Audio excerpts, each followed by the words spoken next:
Hello everyone, welcome to G centric. और पिछले lecture में हम लोग पावर कैलकुलेशन के बारे में बहुत कुछ जान चुके हैं और उसके ऊपर अप्रोप्रिएट क्वेश्चन भी कर चुके हैं। अब आपको आइडिया हो चुका होगा कि पावर कैलकुलेशन वाले क्रूशियल रोल प्ले करते हैं हमारे गेट के एग्जामिनेशन में और बहुत ही इजी कॉन्सेप्ट, बस आपको पता है तो इजी है, नहीं पता है तो टफ है। नेटवर्क में यही सब चलता है।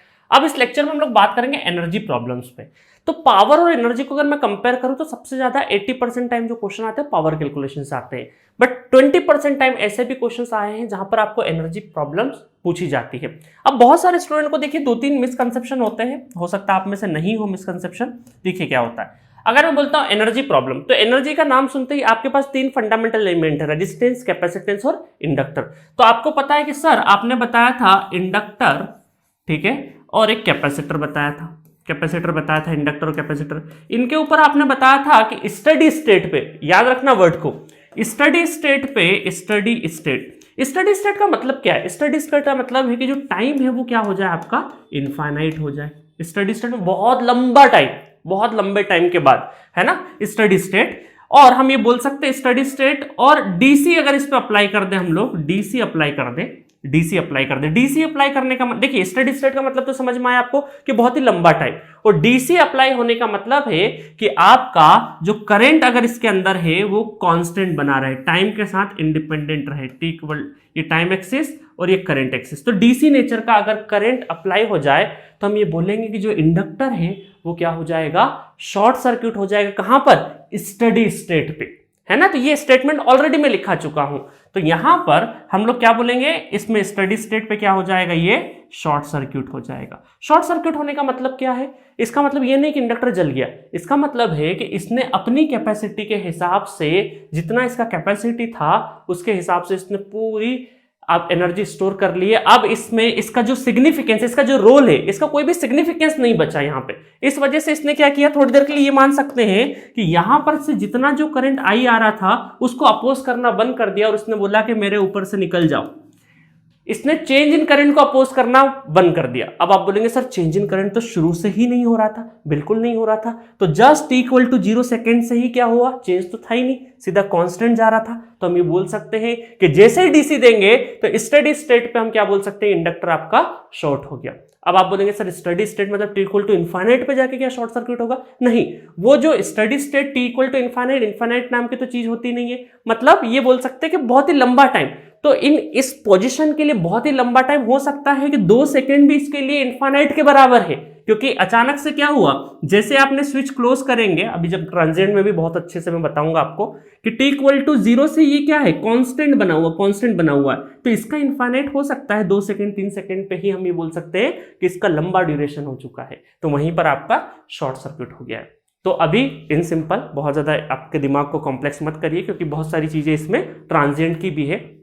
सिंपली ये समझिए कि जब भी आप डीसी अप्लाई करते हैं तो इंडक्टर शॉर्ट सर्किट हो जाता है एट स्टडी स्टेट और वहां से करंट फ्लो करने लगता है। तो अब आप फॉर्मूला बड़ी आसानी से लिख देते हैं, ½ Li²,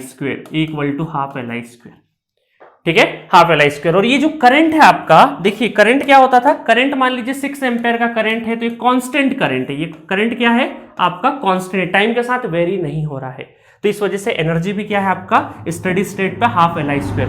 इसका मतलब क्या है, ये फॉर्मूला हर जगह आग बंद करके नहीं लगाना है। जब स्टडी स्टेट या डीसी का कुछ ऐसा आई है जहां पे फिक्स कांस्टेंट करंट है, वहीं पर हम ½ Li² लगा सकते हैं, ठीक है, क्योंकि करंट क्या है आपका, कांस्टेंट है। बट अगर टाइम वेरी होगा तो फिर करंट भी आपका क्या होगा, वेरी होगा, और उसके हिसाब से फिर एनर्जी निकलेगी। सिमिलर केस हमारा क्या है, सिमिलर केस कैपेसिटर के साथ भी होता है। कैपेसिटर में वही स्टडी स्टेट और डीसी अप्लाई करेंगे। अगर डीसी वोल्टेज सोर्स अप्लाई करेंगे तो यहां पर ये क्या हो जाएगा, ओपन सर्किट हो जाएगा। ये क्या हो जाएगा, कैपेसिटेंस क्या हो जाएगा, ओपन सर्किट, ठीक है। और यहां वोल्टेज वीसी, तो half CV², that is energy. तो यहां पर वोल्टेज आपका फिक्स है ना, ओपन सर्किट है तो यहाँ पे एक वोल्टेज फिक्स है, तो एनर्जी भी यहाँ पे फिक्स आ जाए, मतलब कांस्टेंट वोल्टेज और यहाँ पे कांस्टेंट करंट है। बट अगर वेरी करेगा, अगर ये टाइम के साथ वेरी हुआ तो आपका एनर्जी भी वेरी करेगा, करंट वेरी हुआ तो एनर्जी भी वेरी करेगी। आई बात समझ में? तो ये एक छोटी सी चीज है, तो आप सबको पता होती है कि ½ Li², ½ CV² उठा के लगा देते हो। बट कुछ क्वेश्चंस अलग तरह के हो जाए, ये कांस्टेंट नहीं दे के कुछ अलग नेचर अगर दे दे, तब वहां पर दिक्कत आती है स्टूडेंट्स को, ठीक है। तो उसी के बेसिस पे मैं आपको क्वेश्चन करवाने वाला हूं। ये क्वेश्चन देखिए, बहुत दमदार क्वेश्चन है। Figure shows the waveform of the current passing through an inductor.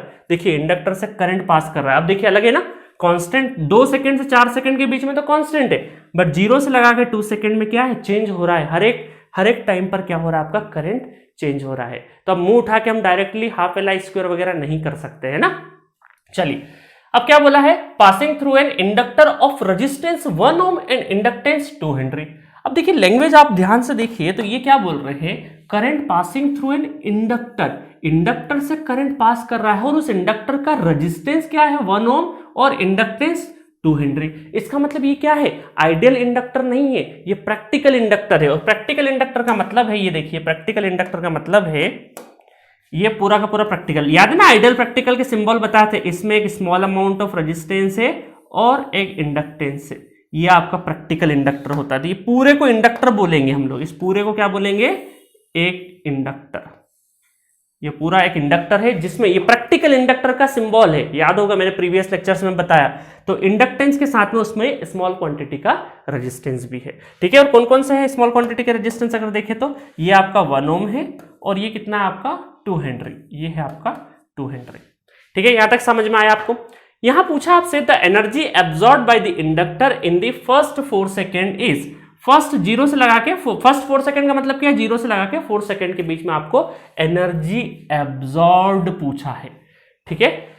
तो अब बहुत सारे स्टूडेंट यहां पे गड़बड़ करते हैं कि वो क्या करते हैं, वो सोचते हैं एनर्जी की बात हो रही है, एनर्जी की बात हो रही है, इसका मतलब रेजिस्टेंस को हटा देते हैं, डायरेक्टली वो किससे बात करते हैं, इंडक्टर से, और हाफ एल आई स्क्वायर लगा के आगे बढ़ जाते हैं और आंसर कोशिश करते हैं इसमें लगाने का, बट ऐसा नहीं करना है। और वो करंट को भी 6 एम्पेयर ले लेते हैं। हाँ, अगर यहां पे सिंपली सिर्फ इंडक्टर होता और 6 एम्पेयर का करंट कांस्टेंट 6 एम्पेयर होता तो हाफ एल आई स्क्वायर लगा देते, बट यहां पे क्या है, एक तो आइडियल इंडक्टर है नहीं, प्रैक्टिकल इंडक्टर है, साथ में आपका जो वेवफॉर्म का जो शेप है वो टाइम जो है वो कांस्टेंट नहीं है, करंट जो है वो टाइम से इंडिपेंडेंट नहीं है। हाँ, 2 से लगा के 4 सेकंड में जरूर इंडिपेंडेंट है, बट 0 से लगाकर 2 सेकंड में टाइम इंडिपेंडेंट, मतलब करंट टाइम से इंडिपेंडेंट नहीं है, ठीक है। तो चलिए अब क्या करें, अब हमें पता है कि इन दोनों में एनर्जी क्या होगी, जाएगी, है ना, दोनों में आपकी एनर्जी जाएगी। तो हम ये बोल सकते हैं यहां पर कि ये इसके अंदर रेजिस्टेंस के अंदर एनर्जी जाएगा तो सिंबल मैंने WR कर दिया, और इसके अंदर एनर्जी जाएगी तो मैंने क्या कर दिया, WL कर दिया।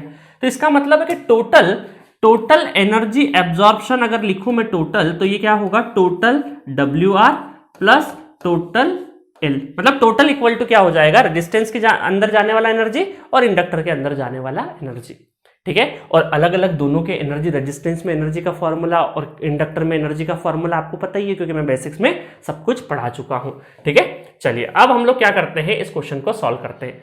0 से 4 सेकंड, तो सबसे पहले आप करंट दो अलग अलग है, 0 से 2 में अलग करंट का नेचर है और 2 से लगाकर 4 में अलग है। तो करंट का एक्सप्रेशन लिख लेते हैं सबसे पहले।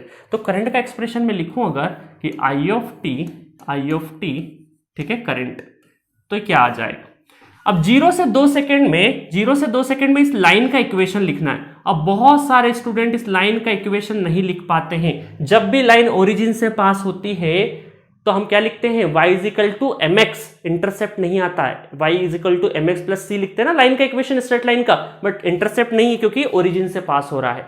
तो y is equal to M X, तो m का मतलब क्या होता है, स्लोप का मतलब है कि आपका y डिवाइडेड बाई एक्स, तो 6 डिवाइडेड बाई 2, या फिर आप पॉइंट फॉर्म करके स्लोप निकाल सकते हो। तो मैं डायरेक्टली लिख देता हूं, 6/2 कितना हो गया, 3 इंटू टी। तो करंट 0 से लगाकर 2 सेकेंड में आपका कितना हो जाएगा, 0 से लगाकर 2 सेकेंड में 3t हो जाएगा। और 2 से लगाकर 4 सेकेंड में 6 एम्पेयर क्या है, कांस्टेंट बना हुआ है, तो 6 एम्पेयर कांस्टेंट है, कहां से कहां तक, ये आपका 2 से लगाकर 4 तक। वैसे तो आगे भी है बट हमें 4 तक ही काम है, 2 से लगाकर 4 तक 6 एम्पेयर फिक्स्ड है। तो दो करंट के नेचर है, मतलब 0 से लगाकर 2 सेकेंड तक आपका टाइम के साथ वेरी कर रहा है करंट, और 2 से लगाकर 4 के अंदर वेरी नहीं कर रहा है, कांस्टेंट है। मजा आया। चलिए, तो अब हमें 2 से लगाकर 4 तक निकालना है। तो हम ये कर सकते हैं, यहाँ पे देखिए टोटल जो एनर्जी है आपका, चलो इस साइड में कर देते हैं हम लोग, यहाँ लिख देते हैं, तो ये हमारा क्या हो जाएगा, total energy equal to WR का क्या हो जाएगा, यहाँ पे रेजिस्टेंस के अंदर एनर्जी लिखना है, तो ये हो जाएगा आपका P of T into time into D T, या ऐसा करते हैं, not time, direct D T हो जाएगा ना, P of T into D T, तो दैट इज एनर्जी। और कहाँ से, 0 से लगाकर 4 तक। सिमिलरली यहां पर 0 से लगाकर 4 तक पी ऑफ टी इंडक्टर के अंदर का पावर है ना, इंडक्टर के P of T into D T. ठीक है। चलो अब मैं उधर कर देता हूं, इसको इस साइड में ले जाता, थोड़ा सा जूम आउट कर देता ताकि आपके करंट का एक्सप्रेशन, एक काम करता हूं, करंट के एक्सप्रेशन को उठा के यहां पे ले आते हैं, नहीं पूरा उठ जाएगा, रहने देते। चलो अब देखिएगा यहां पर थोड़ा कलर बदल लेते हैं। ठीक है, अब यहां पर 0 से 4 में आप देखेंगे पावर दोनों के दोनों, तो WT इक्वल टू ये टोटल हमारा, तो 0 से 4, तो 0 से 4 अब एक करंट तो है नहीं, अलग अलग है, तो दोनों को स्प्लिट कर देते हैं हम लोग। दोनों को स्प्लिट कर देंगे तो क्या आ जाएगा, 0 से लगाकर 2 में कितना है, पावर क्या होता है, पावर होता है I square into R, I square R, resistance में पावर कैसे लिखेंगे, I square R into D T. ठीक है, और देखिए मैं पावर की जगह क्या लिख सकता हूं, पावर की जगह देखो यार, थोड़ा सा इसको मैं डायरेक्टली शॉर्टकट में जा रहा हूं, ऑलरेडी आपका एक क्रैश कोर्स है, इस वजह से बहुत लंबा मेरे जाने का मूड नहीं है। देखिए इस पावर को क्या लिखूंगा मैं, I square R into D T ऐसा लिखूंगा, और इधर वाले पावर को क्या लिखूंगा, वोल्टेज इंटू करंट, और वोल्टेज क्या हो जाएगा इंडक्टर में, L D I by D T, ठीक है, into current into D T, है ना, इंटीग्रेशन के साथ में आप चाहो तो इंटीग्रेशन भी लगा लीजिए, प्लस दैट इज इंटीग्रेशन 0 से 4। अब करंट अलग अलग है, इस वजह से मैं अलग अलग स्प्लिट कर देता हूं, है ना, अलग अलग स्प्लिट कर देता हूं, तो क्या क्या आ जाएगा, ये हो जाएगा आपका WT इक्वल टू 0 से लगाकर 2, करंट कितना है 3T, तो 3T का क्या हो जाएगा स्क्वेयर इंटू रेजिस्टेंस कितना है 1, तो 1 लिखने की, चलो लिख देते हैं 1 लिख देते हैं, इंटू डी टी, प्लस 2 से लगाकर 4 में करंट कितना है 6 है, तो 6 का square into R 1 into D T. ठीक है, प्लस ये हो गया रेजिस्टेंस का काम। अब इंडक्टर की बात करें, तो इंडक्टर की बात करेंगे तो 0 से 2 में देखिएगा, 0 से 2 में इंडक्टेंस कितना है 2 हेनरी, तो 2 बाहर ले लेता हूं मैं, D I by D T, current, तो डिफरेंशिएशन 3T रख देंगे, 3T का क्या हो जाएगा 3 हो जाएगा, तो इंटू 3, और करंट है तो ये कितना हो जाएगा into 3T into D T. समझ में आया, इंडक्टेंस रखा, करंट का डिफरेंशिएशन कर दिया मैंने, 3T का क्या हो जाएगा 3 हो जाएगा, और करंट का वैल्यू 3T रखा 0 से 2 में। ठीक है, इसको थोड़ा सा उधर खींच के और लाना पड़ेगा मुझे, ताकि एक इक्वेशन और आ सके, प्लस 2 से लगाकर 4 में, इंडक्टेंस कितना है 2, करंट कितना है, देखिए अब कांस्टेंट का डिफरेंशिएशन क्या हो जाएगा, यहां पर आई ऑफ टी कितना है 0 से 2 में 6 है, तो 6 का डिफरेंशिएशन क्या हो जाएगा, कांस्टेंट का डिफरेंशिएशन 0, तो ये वाली पूरी टर्म क्या हो जाएगी, आपकी पूरी टर्म हट जाएगी, और यहां पर हम क्या बोल देंगे 0। ठीक है, तो इसका मतलब है कि आपका जो एनर्जी स्टोर हो रहा है इंडक्टर के अंदर, वो कहां से कहां तक हो रहा है, सिंपली आपका 0 से लगाकर 2 तक, उसके बाद तो आपका क्या हो जाएगा, कांस्टेंट अचीव हो गया, 6 एम्पेयर का एक कांस्टेंट अचीव हो गया, कांस्टेंट जा रहा है उस, तो कांस्टेंट का डिफरेंशिएशन क्या हो गया 0 हो गया, तो 2 से लगाकर 4 में 0 आ जाएगा। ठीक है, चलिए आगे बढ़ते हैं, अब इनको सॉल्व कर लेते हैं, तो इनको सॉल्व करने के बाद अब तो आप इतना कर लोगे, WT इक्वल टू यहाँ पे टी स्क्वायर हो जाएगा, तो टी क्यूब, तो ये बोल सकते हैं हम लोग 3T क्यूब डिवाइडेड बाय 3, और 0 से लगाकर 2, प्लस यहाँ पर 36 और कितना हो जाएगा T, तो 4 माइनस 2। ठीक है, प्लस ये हो जाएगा आपका 3 9 9 2 36 नहीं, 9 9 2 जा 18, और ये हो जाएगा टी स्क्वायर बाय 2। ठीक है, सिंपल है, सिंपल कैलकुलेशन आपको कर देना है, और उधर की साइड में आ जाएगा 0। तब यहां पर कितना हो जाएगा, ये 8 हो जाएगा, 3 से 3 कैंसिल हो जाएगा, तो ये हो जाएगा, नहीं यहाँ पे 8 कैसे हो जाएगा, यहां पर देखिए यहां पर क्या होगा, ये 3 की जगह, क्योंकि 3 का स्क्वायर भी तो होगा, तो ये रहेगा आपका 9 ना, 3 का स्क्वायर फिर T का स्क्वायर, फिर उसका डिफरेंशिएशन 3, और यहां से क्या हो जाएगा 3 से 3, और ये हो जाएगा 8 8 24 24, प्लस 36 दूना 72, प्लस ये हो जाएगा आपका, ये तकरीबन 4 और 2 18 36, तो ये टोटल हो जाएगा आपका, टोटल हो जाएगा 132 जूल, 132 जूल। ठीक है, समझ में आया? तो ये देखिए दोनों जो आपके ये है 24 और 72, ये किसकी वजह से है? ये आपके रेजिस्टेंस की वजह से है। और ये किसकी वजह से है? ये आपके इंडक्टर की वजह से। 36 जूल किसकी वजह से? सिर्फ और सिर्फ प्योरली जो आपका प्रैक्टिकल इंडक्टर था उसमें जो इंडक्टेंस था उसकी वजह से आपका क्या आया 36 जूल, और जो रेजिस्टेंस था उसकी वजह से 24 प्लस 72 आया। तो टोटल क्या हो गया आपका एनर्जी एब्जॉर्प्शन 0 से लगाकर 4 सेकेंड तक 132 जूल हो गया। मजा आया इस क्वेश्चन में? बहुत सारी चीजें आपकी क्लियर हुई होगी इससे। ठीक है, तो आपका टोटल आंसर क्या आ जाएगा? C is the correct answer for this question. अब मैं आपको क्या करूंगा, ध्यान से देखिए आपको इंडक्टर, इस क्वेश्चन को बहुत अच्छे से देखना आपको। सबसे पहले तो जब भी आपको करंट वेरिएबल हो टाइम के साथ में, तो इस तरीके से आपको जो भी फंक्शन हो, जितना भी वेरिएशन हो, आपको करंट का वैल्यू लिखना है और ये प्रोसीजर वाइज आपको जाना है। अब आप देखिए ध्यान से कि अगर मैं आपको ऐसा बोलता कि energy absorption in the inductor, ये पूरा practical inductor up to infinite second, ऐसा बोल देता कि अप टू इनफाइनाइट सेकेंड कितना होता, तो इनफाइनाइट सेकेंड देखिए, अगर मैं इंडक्टर की बात करूं तो इंडक्टर की क्या है 0 से 2, 0 से लगाकर 2 तक ही वो क्या कर रहा है एनर्जी को स्टोर कर रहा है। उसके बाद वो 36 बना हुआ, उसके बाद चाहे मैं 2 से 4 करूं, 2 से 4 करूं या 2 से लगा के 4 करूं, 8 करूं या इनफाइनाइट करूं, हमेशा क्या रहेगा 0 रहेगा, क्योंकि कांस्टेंट आ जाएगा करंट और कांस्टेंट का डिफरेंशिएशन क्या रहेगा 0 रहेगा। तो इसका मतलब है कि जहां पर करंट चेंज होगा, जब करंट चेंज हो रहा है चेंजिंग पोजीशन पे ही, जब तक वो स्टडी स्टेट पे नहीं चले जाए, तो स्टडी स्टेट कहां अचीव हो गया 6 पे आके क्या हो गया स्टडी स्टेट करंट अचीव हो गया, है ना।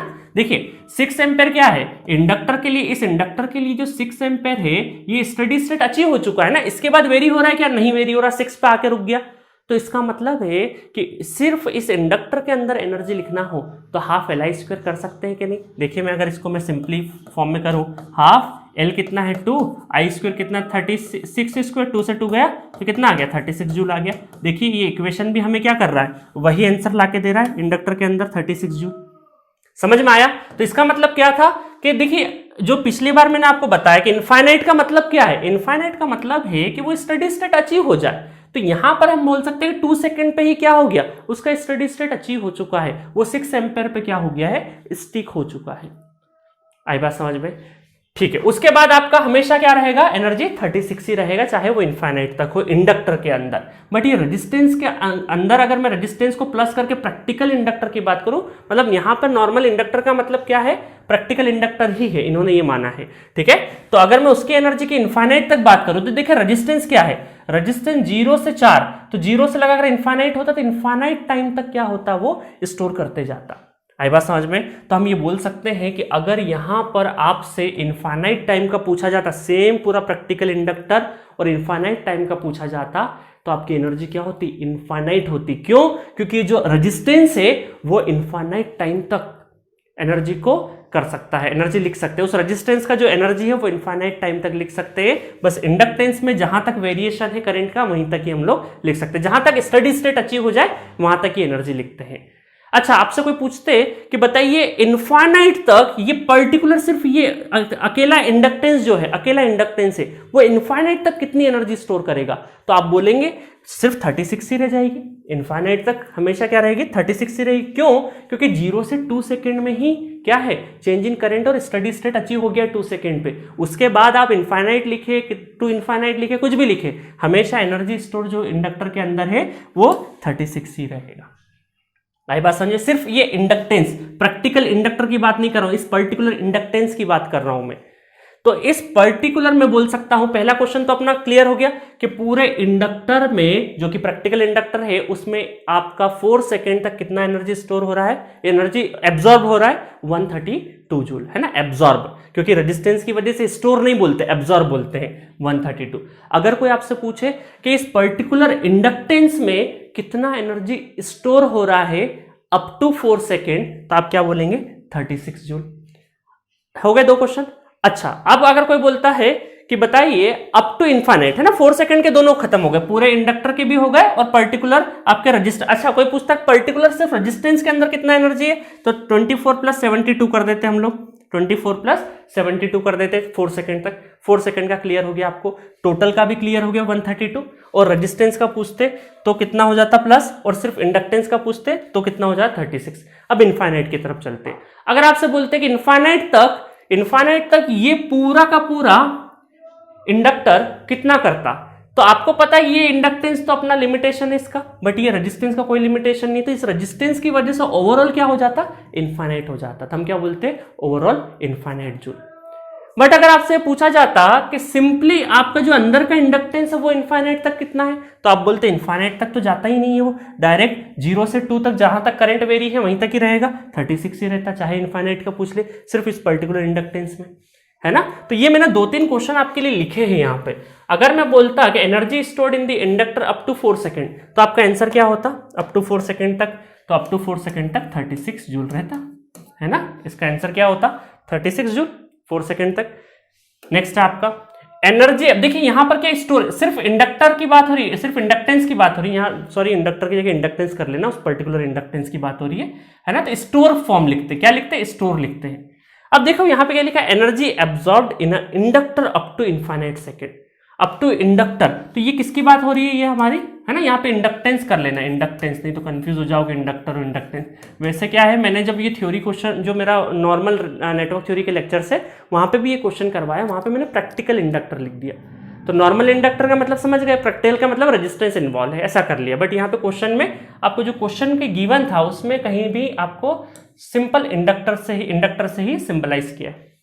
चलिए, energy absorbed in inductor up to infinite second, तो जो इंडक्टेंस है वो तो 36 ही रहेगा, बट रेजिस्टेंस क्या करेगा, वो इनफाइनाइट तक जाएगा, तो ओवरऑल क्या हो जाएगा, इनफाइनाइट। तो हम क्या बोलेंगे, इनफाइनाइट जूल, ठीक है। नेक्स्ट है आपका एनर्जी स्टोर्ड इन इंडक्टेंस, है ना, यहां पे भी इंडक्टेंस कर लेना है, इंडक्टेंस, ठीक है, वो इंडक्टेंस की बात हो रही है, इसको हटा देते हैं, यहां पे भी हटा देते हैं, इंडक्टेंस लिखना है ना। चलो इसको अच्छे से लिख देते हैं।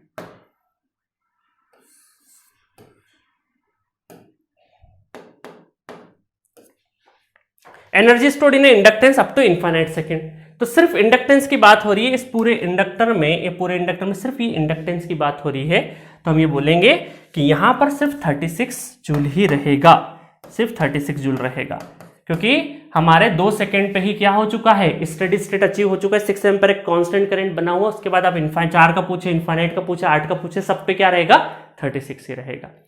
तो मजा आया। तो बहुत सारे स्टूडेंट कंफ्यूज हो जाते हैं, जब भी आपका करंट जो है वो टाइम के साथ वेरी हो जाता है तो एनर्जी निकालने में काफी दिक्कतें महसूस करते हैं। आई होप आपको एब्जॉर्प्शन, स्टोरेज, इन सब का मतलब समझ में आ गया होगा। जब भी रेजिस्टेंस जुड़ जाता है किसी चीज में, इंडक्टर्स के जो इंडक्टेंस है ना, ये इंडक्टेंस देखिए पूरा का पूरा प्रैक्टिकल इंडक्टर में रेजिस्टेंस तो रहेगा स्मॉल क्वांटिटी में, है ना। तो स्मॉल क्वांटिटी में रहेगा तो उस रेजिस्टेंस की वजह से क्या होगा, एब्जॉर्प्शन वर्ड आ जाता है। अगर सिर्फ आइडियल इंडक्टेंस है तो उसमें सिर्फ और सिर्फ स्टोरेज की बात करेंगे। तो देखिए जब क्वेश्चन पूछे भी है तो जहां पर सिर्फ इंडक्टेंस की बात हो रही है, एनर्जी स्टोर्ड, है ना, तो आपका क्या आ रहा है, स्टोर्ड आ रहा है। और जब इंडक्टर की बात हो रही है, मतलब प्रैक्टिकल इंडक्टर ही है, तो एब्जॉर्प्शन वर्ड यूज कर रहे हैं, ठीक है। देखिए यहाँ पे इंडक्टेंस है तो यहाँ पे स्टोरेज वर्ड यूज कर रहे हैं। तो बिल्कुल कंफ्यूजन क्लियर हो गया होगा और ये बहुत ही इंपॉर्टेंट है, ठीक है। मजा आया सब कुछ। आपको हाफ एल आई इसको डायरेक्टली रटना नहीं है, डायरेक्ट हर जगह नहीं लगा देना है, सोच समझ के लगाने का है। तो एट दिस नोट ये लेक्चर आपका फिनिश होता है एनर्जी कैलकुलेशन वाला। अब नेक्स्ट लेक्चर से हम लोग क्या करेंगे, नेक्स्ट यूनिट स्टार्ट करेंगे जो कि क्या है, सिंगुलरिटी फंक्शंस। तो कुछ क्वेश्चन सिंगुलरिटी फंक्शन के ऊपर भी करेंगे जहां पर बहुत सारे स्टूडेंट गड़बड़ करते हैं। तो नेक्स्ट लेक्चर भी बहुत इंपॉर्टेंट होने वाला है।